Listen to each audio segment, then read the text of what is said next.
Hello दोस्तों, नमस्कार। प्रकाश sir Hindi पर आप सभी का स्वागत है। साथियों, हिंदी व्याकरण की पिछली परीक्षा में पूछे गए प्रश्नों की व्याख्या सहित 17 वीडियो हमने पढ़े हैं। 18वां वीडियो का अध्ययन करेंगे, जिसमें संधि से संबंधित पूछे गए प्रश्न व्याख्या सहित हम पढ़ेंगे। दोस्तों, किसी भी परीक्षा में हिंदी व्याकरण से संबंधित यदि पाठ्यक्रम जोड़ा गया है तो उन सभी परीक्षाओं के लिए ये पिछली परीक्षा में पूछे गए जो प्रश्न हैं व्याख्या सहित के वीडियो बहुत ही उपयोगी हैं, क्योंकि सभी परीक्षाएं वैकल्पिक होती हैं दोस्तों, ऑब्जेक्टिव होती हैं। इस कारण से पिछली परीक्षा में जितने भी प्रश्न आ चुके हैं उनका अध्ययन हमें थ्योरी के बाद में अवश्य ही करना चाहिए। 18वें पार्ट में 371वां प्रश्न हिंदी व्याकरण का है, जो संधि से संबंधित है। प्रत्येक शब्द में कौन सी स्वर संधि है? तो सही उत्तर है यण संधि।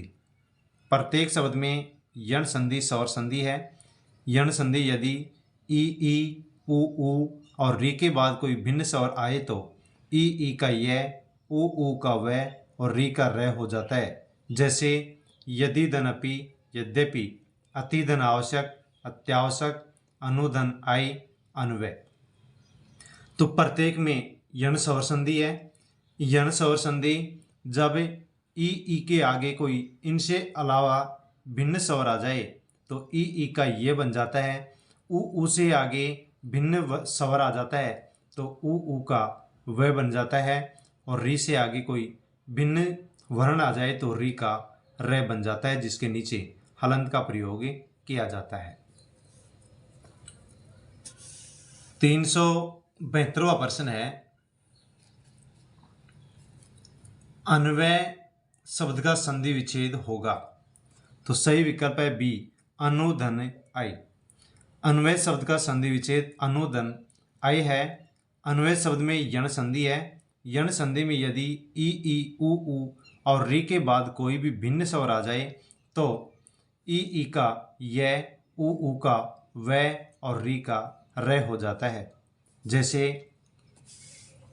यदि धन, अपि, यद्यपि, अतिधन आवश्यक, अत्यावश्यक, अतिधन उत्तम, अति उत्तम, अतिधन ऊष्म, अतिऊष्म और मधुधन आलप, मधुवालय।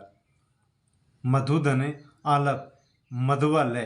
तो यहाँ पर आलय है, पे की जगह ये है। 373वां प्रश्न है,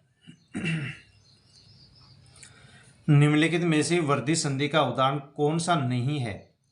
तो इसमें पवित्र वर्धी स्वर संधि का नहीं है। पवित्र वर्धी स्वर संधि का, दिए गए शब्दों में पवित्र शब्द वर्धी संधि का उदाहरण नहीं है, बल्कि ये आयादी स्वर संधि का उदाहरण है। पवित्र पवित्र का संधि विच्छेद होगा पो धन, इतर पवित्र होगा। आयादी स्वर संधि यदि ए आई ओ औ के बाद कोई भिन्न स्वर आए तो ए का आई का आय, ओ का औ और औ का आव हो जाता है। जैसे नेदन अन, नयन, नेदन अक, नायक, पोधन अन, पवन, पौधन अन, पावन। अन्य सब मोहत्युक्त, लोकेशन, महसूर्य वर्धी संधि के उदाहरण हैं। तो पवित्र अयादी स्वर संधि का उदाहरण है। अयादी स्वर संधि में ए आई ओ आओ के बाद में यदि इन चार के बाद में यदि कोई भिन्न स्वर आ जाता है तो ए का आई बन जाता है। यहाँ पर ये के नीचे हलंत है।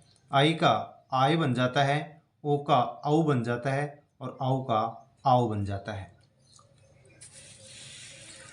374वां प्रश्न है,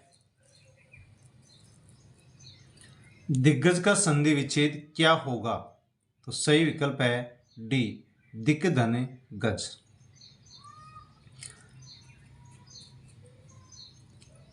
दिग्गज का संधि विच्छेद दिक् धन गज है। ये व्यंजन संधि का उदाहरण है। यदि कै, च, ट, त, प के बाद किसी वर्ग का तृतीय या चतुर्थ वर्ण आए अथवा यह रेलवे अथवा कोई स्वर आए तो कै, च, ट, त, प के स्थान पर अपने ही वर्ग का तीसरा वर्ण हो जाता है। तो दिग्गज में व्यंजन संधि है और व्यंजन संधि का यहाँ पर एक नियम दिया गया है। उस नियम का हमने अध्ययन किया है। जैसे कि बताया गया कि यदि कै च ट त प के बाद में कै च ट त प के बाद में किसी भी वर्ग का तीसरा वर्ण या चौथा वर्ण आए या फिर य र ल व या कोई स्वर आए तो ये कै च ट त प सभी अपने ही वर्ग के तीसरे वर्ण में बदल जाते हैं। जैसे अच धन अंत, तो च के बाद में ऐसा और आ गया तो च अपने ही वर्ग के तीसरे वर्ण में बदल जाएगा अजंत। तो यहाँ पर च ज में बदल गया, स्वर था वो ज में चला गया, अजंत बन गया। वाक धन जाल, तो क के बाद में यहाँ पर ज है तो क अपने ही वर्ग के तीसरे वर्ण ग में बदल जाएगा, वाक जाल का बन जाएगा वाग जाल। सठ धन दर्शन, सठ दर्शन, तो ट तीसरे वर्ण बदल गया अपने वर्ग के। दिक धन भ्रम, दिग्भ्रम। जगत धन आनंद, जगदानंद। सत धन वाणी, सदवाणी।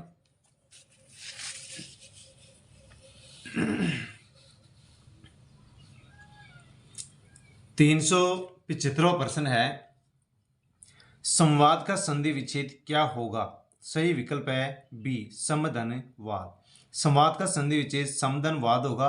ये व्यंजन संधि का उदाहरण है। मोनुस्वार है, सूत्र में मैं का, हलंत वाले मैं का अनुस्वार में परिवर्तन हो जाता है।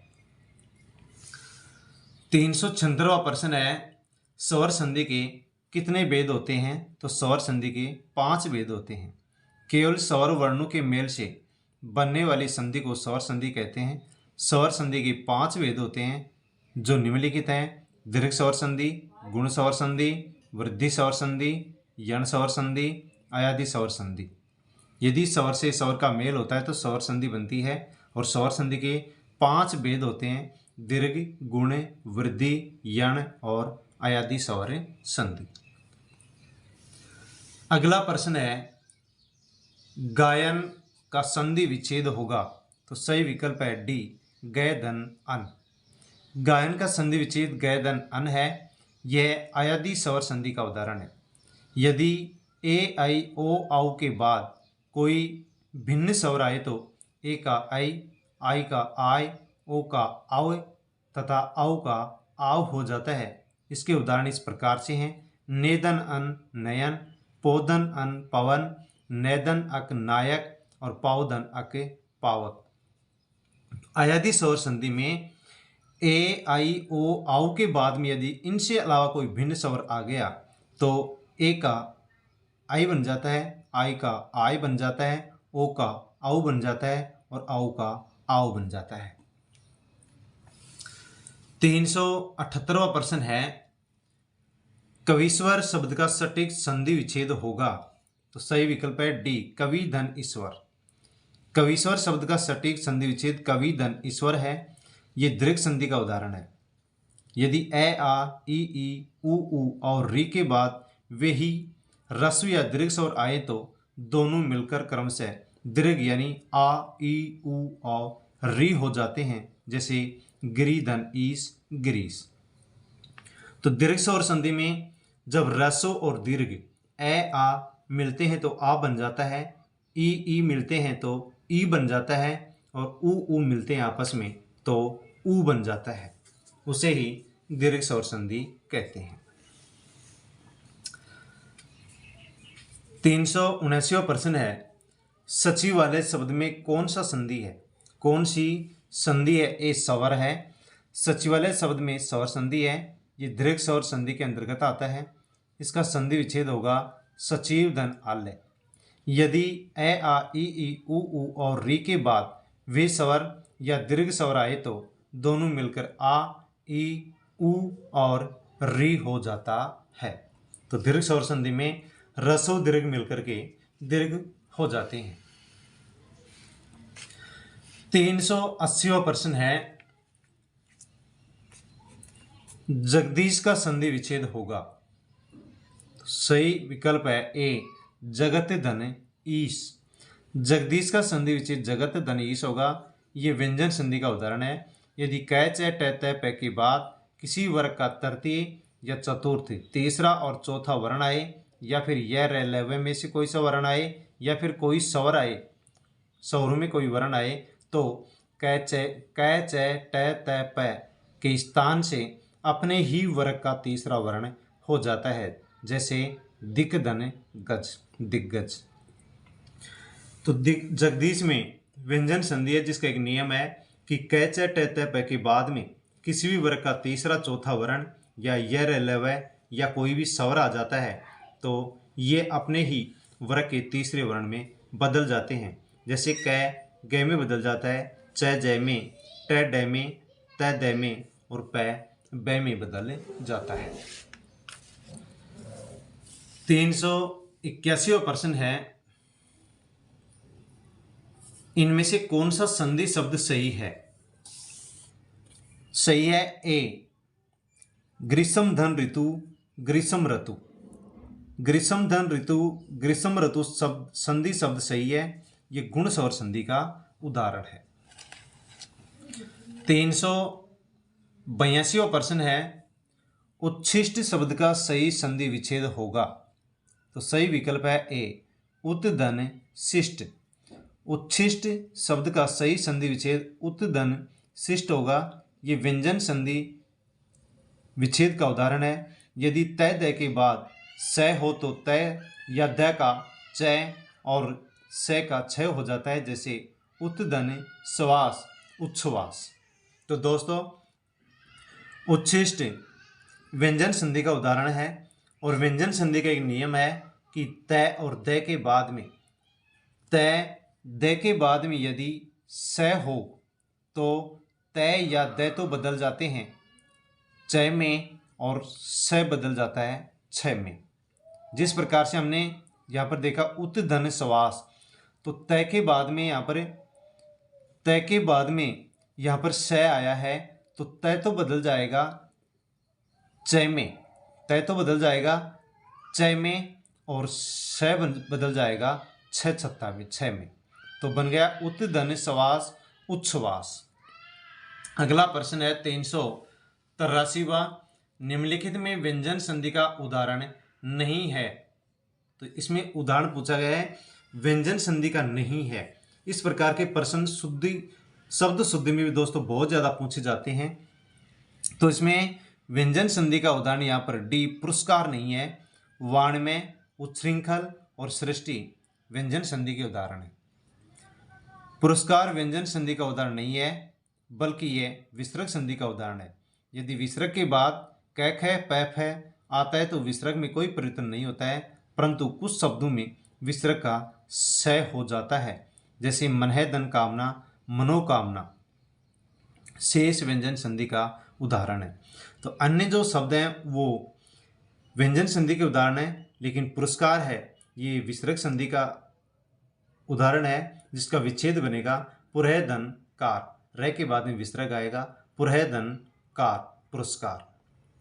यहाँ पर संधि विच्छेद किया, संधि बनाई गई है मनः धन कामना, मनोकामना, मनः धन कामना, मनोकामना, जो कि मनोकामना एक शुद्ध शब्द नहीं माना जाता है, शुद्ध शब्द माना जाता है मनः कामना ही। नवैश्वर्य का संधि विच्छेद होगा? तो ए नवधन ऐश्वर्य। नवैश्वर्य का संधि विच्छेद नवधन ऐश्वर्य होगा। ये वृद्धि स्वर संधि का उदाहरण है। इसके अन्य उदाहरण है एक धन एक, एकैक, सदा धन एक, सदैव, परम धन ओत्सवी, परमोत्सवी। 385वां प्रश्न है, दुहैदन राज का, दुहैदन राज की संधि होगी? तो सही विकल्प है डी दुराज। दुहैदन राज, दुराज, छोटा ऊ बड़े ऊ में बदल गया है। यह विसर्ग संधि का उदाहरण है। यदि ई ऊ के बाद विसर्ग हो और उसके बाद में रे आए तो ई ऊ का ह्रस्व रूप दीर्घ रूप में ई ऊ हो जाता है और विसर्ग लुप्त हो जाता है। तो दुहैदन राज में, दुराज में विसर्ग संधि है।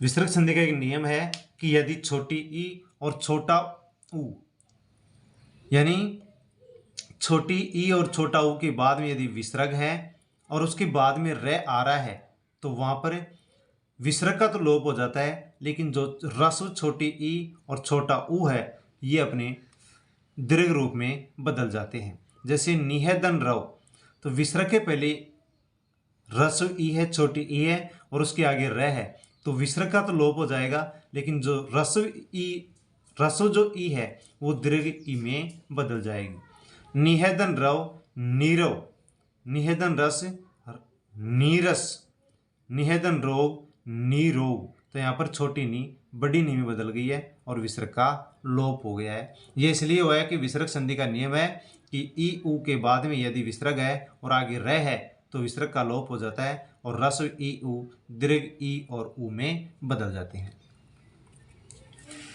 386वां प्रश्न है संसार। संसार शब्द में कौन सी संधि है? तो ए व्यंजन संधि है। संसार शब्द में व्यंजन संधि है। इसका समुचित संधि विच्छेद है समदंसार। यदि मैं के बाद कोई स्पर्श व्यंजन वर्ण हो आए तो मैं का अनुस्वार या बाद वाले वर्ण के वर्ग का पंचम वर्ण हो जाता है। व्यंजन संधि का एक नियम है कि यदि मैं के बाद में कोई भी स्पर्श व्यंजन आता है, क च ट त प वर्ग हैं, इनका कोई भी वर्ण आता है तो मैं या तो अनुस्वार में बदल जाता है या फिर मैं अगले वर्ण के वर्ग के पंचम वर्ण में बदल जाता है। अहम दनकार अहंकार, किमदन चित किंचित, समदन गम संगम और पम दनचम पंचम। 387वां प्रश्न है सदानंद का संधि विच्छेद होगा, तो सही विकल्प है बी सतधन आनंद। सदानंद का समुचित संधि विच्छेद होगा सतधन आनंद। ये व्यंजन संधि का उदाहरण है। यदि क च ट त प के बाद किसी वर्ग का तीसरा चौथा वर्ण आए या फिर य र ल व आए या कोई स्वर आए तो क च ट त प अपने ही वर्ग के तीसरे वर्ण में बदल जाते हैं। जैसे दिक धन गज दिग्गज, तो क के बाद में यहाँ पर ग आया है तो ग के प्रभाव से क अपने ही वर्ग के तीसरे वर्ण ग में बदल जाएगा दिग्गज। दिक्धन भरम दिग्भरम, सटधन दर्शन सट दर्शन, तत्धन रूप तद्रूप। 388वां प्रश्न है उद्धरण शब्द में संधि है, तो उद्धरण शब्द में संधि है, सही विकल्प है डी व्यंजन संधि। उद्धरण शब्द में व्यंजन संधि है। इसका संधि विच्छेद होगा उत्धन हरण, तो ध का तो बन जाएगा तय और ध का बन जाएगा है। 389वां प्रश्न है निम्नलिखित में से यन संधि का कौन सा उदाहरण है? ए स्वागत। प्रसंगत विकल्प में यन संधि का शब्द स्वागत है। इसका संधि विच्छेद होगा सूदनागत। यदि ई ऊ और री के बाद में कोई भिन्न स्वर आए तो ई य में बदल जाता है, य के नीचे हलंत लगेगा, ऊ के स्थान पर व और री के स्थान पर र हो जाता है। जैसे अनुदन आई अन्वय, गुरुधन ओदन गुरुधन ओदन गुरुवोदन। तो यण स्वर संधि में ई ऊ और रे के बाद में कोई भिन्न स्वर आ जाता है तो ई बदल जाता है ये में, जिसके नीचे हलंत आएगा, ऊ बदल जाते हैं वे में, हलंत आएगा, और री बदल जाता है रे में। 390वां प्रश्न है विसर्ग संधि का उदाहरण है, तो बी मनोरथ विसर्ग संधि का उदाहरण है। विसर्ग संधि का उदाहरण मनोरथ है। इसका संधि विच्छेद होगा मनह धन रथ मनोरथ। यदि विसर्ग के पहले ए आए और उसके बाद वर्ग का तीसरा तृतीय चतुर्थ पंचम यानी तीसरा चौथा और पांचवा वर्ण आए या फिर य र ल व है रहे तो विसर्ग के स्थान पर ऊ हो जाता है, रस्व ऊ छोटा ऊ हो जाता है और ये ऊ पूर्ववर्ती ऐसे मिलकर के गुण संधि द्वारा ओ हो जाता है, जैसे सरह धनवर सरोवर। तो विसर्ग संधि में एक नियम है कि यदि विसर्ग से पहले ए हो विसर्ग से पहले ए हो और विसर्ग के बाद में किसी भी वर्ग का तीसरा चौथा पांचवा वर्ण या फिर य र ल व है हो तो वहां पर विसर्ग के स्थान पर यानी विसर्ग का रस्व यानी छोटा ऊ हो जाता है और उसके आगे जो ए होता है विसर्ग का तो ऊ हो जाता है और उसके विसर्ग के अगले शब्द में जो ए होता है ऊ और ए दोनों मिलकर के ओ बन जाते हैं।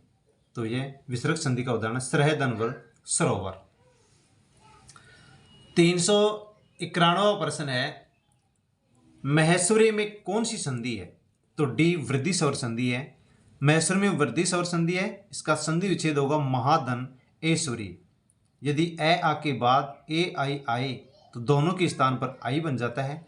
ओ आओ आए तो दोनों के स्थान पर आओ हो जाता है। जैसे एक धन एक है, तो यहाँ पर कै में ए है और आगे ए है, दोनों मिलकर के आई में परिवर्तन हो गई। वृद्धि स्वर संधि में ए आ के बाद में यदि ए आई आता है तो आई में बदल जाते हैं, और ए आ के बाद में यदि ओ आओ आता है तो वे दोनों आपस में आओ में बदल जाते हैं। 392वां प्रश्न है, पयेदन धर का संधि रूप होगा? तो सही विकल्प है डी पयोधर।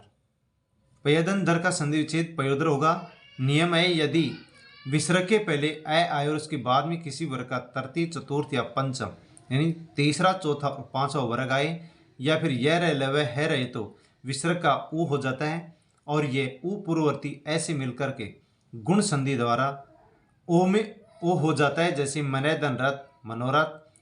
तो दोस्तों विसर्ग संधि का एक नियम है कि यदि विसर्ग के पहले ए हो और उसके बाद में किसी वर्ग का तीसरा चौथा पांचवा वर्ण आए या फिर य रे लवे है आए तो विसर्ग का ऊ बन जाता है, रसो ऊ बन जाता है, छोटा ऊ बन जाता है। और उसके आगे जो उसके जो पहले पूर्ववर्ती यानी पहले और उसके पहले ऊ के पहले जो ए स्वर है उस ए स्वर से ऊ मिलकर के ओ में बदल जाते हैं। जैसे मनैदन रथ मनोरथ, तो यहाँ पर विसर्ग के बाद में रे आया है तो विसर्ग तो बदल जाएगा ऊ में, छोटा ऊ में, रसो ऊ में, और इस विसर्ग से पहले जो न में ए है इसके साथ मिलकर के ये ओ में बदल जाता है। तो मनैदन रथ, तो मनै का बन जाएगा मनो मनोरथ। सरहदन जय सरोज, मनैदन भाव मनोभाव, मनैदन हर मनोहर, और पयदन दय पयोद, मनैदन विकार मनोविकार। तो दोस्तों ये संधि के प्रश्न थे जो हम इस वीडियो में हमने पढ़े हैं। धन्यवाद।